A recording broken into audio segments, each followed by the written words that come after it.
Pell yesterday. He was answering questions about the church's handling of a legal case by abuse victim John Ellis. The Cardinal also told the Commission the church should contribute to an independent fund to compensate victims of abuse, and he said Australia now leads the world in addressing this problem.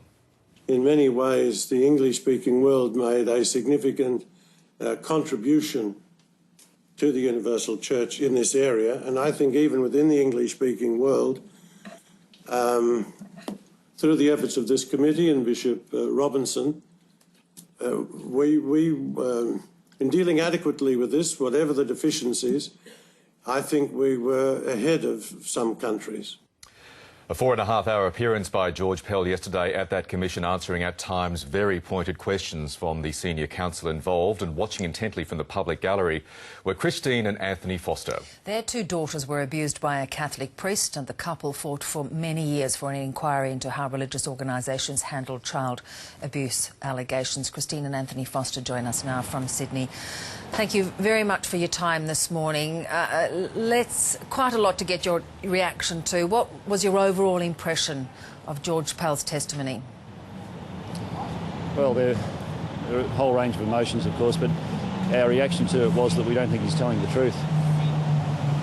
And why do you say that? We've seen, of course, three of his close confidants, his private secretary as well, disagreeing with events, as according to George Pell.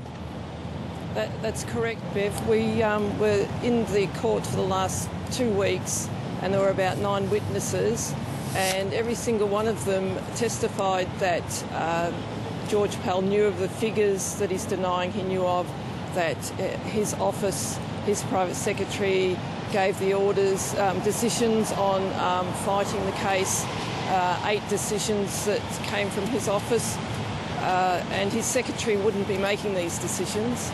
It was just so much testimony saying that George Pell knew and he ordered these things, and now yesterday he denied everything, denied all the accusations, amounted to nothing. Yes, he did. Sorry, yes, go ahead. Well, so there he was denying all of these things and at the same time claiming that he'd done wonderful things to help sexual assault victims. You know, as the Commissioner, Peter McClellan, yesterday said, it was inconceivable that he didn't know. As you said, he made the inference that, in fact, Australia was leading the world with regard to this issue. What is your response to that comment? Well, he was picked up a few times yesterday, making fairly broad claims about how well he had managed the issue, how well the church here had managed the issue. And on a couple of occasions, a senior counsel for the Commission called for the data that he was using to back that up, and he referred at one stage to a document that was sitting on a table in another room. That document wasn't able to be produced, so it seems that a lot of his claims are based on his own feelings of what he's done from within the Catholic Church.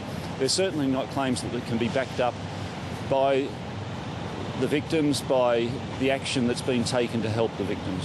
He did offer some apology to the way the case of John Ellis was handled. Let's talk for a moment about this suggestion that he thinks there should be a separate independent body set up to award compensation, and he admitted that he thought the money that was paid to John Ellis of around $30,000 was inadequate. Did this take you by surprise? Well, it doesn't quite. We had heard some hint of that. But it certainly, again, smacks of hypocrisy. On the one hand, he's saying they've done wonderful things, and at the same time he says, but it's an imperfect system and we want to hand it over to the government, almost as if he wants to get rid of the problem. So I'm really not surprised with the sort of things that George Pell comes up with. We have found him shifting continuously on the subject, but never really putting down a solid foundation for the support of victims. And this latest claim to support a fund conducted by the government, I think will end up being another hollow claim. I think it's something which the Catholic Church will severely limit their input into. Do you think that there would be greater accountability if there was an independent body? Because your family, yourselves were offered, what, $50,000 as compensation. Do you think it would be a good idea if the church was separated in terms of awarding damages? Well, it certainly should be, and that came up very strongly out of the Victorian inquiry. the lack of independence. Now, George Pell's now saying it would be a good thing to have that independent body. At the same time, he claims that what he set up in Melbourne was an independent system.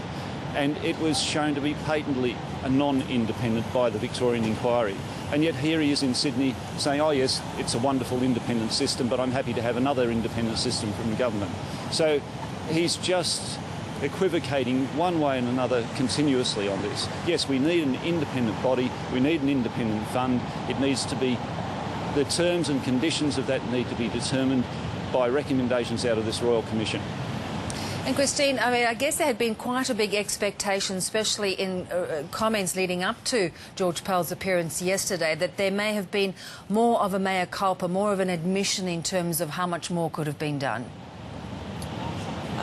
Yes, I felt very disappointed yesterday when I heard his evidence because, like I said before, the lead up to this, the previous 2 weeks, has just indicated that he was wrong. What is denied in public, he has all his staff and other people connected to him have said, yes, he knew about it, yes, he made these decisions, yes, he knew all about how the case was going, and yesterday he denied everything. So it is disappointing. And then with the amount of compensation that he offered John Ellis, it was $25,000, and when he was questioned about that, he said, oh, that was a mean amount to offer John Ellis.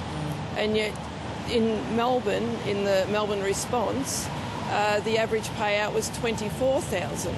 So that's mean too, but and this is his own system, this is what he installed, what he enforced, without any victims' opinion about it. And of course he's going to be leaving soon, so how does that leave you feeling, the sense that he will now be potentially leaving this imperfect system?